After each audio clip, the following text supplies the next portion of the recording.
Yung mga ganito, ang hirap mong i-destroy, no? Parang ang hirap mo siyang i-cut. Kasi yung ayos-ayos niyang tignan. Dito tayo sa may mga sa crushed Oreo na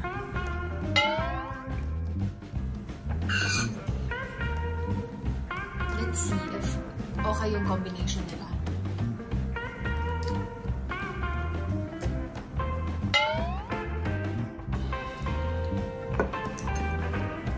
Yung cream niya, not as much as yung nandito sa mango float and avocado.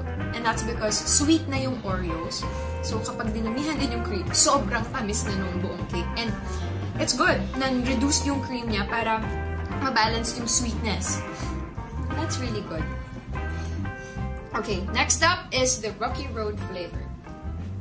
Look at that. It's so cute. Para siyang pang kids. Like, if I were a kid right now, ito yung unang-una kong kukunin. Ito yung unang-una ko i-grab.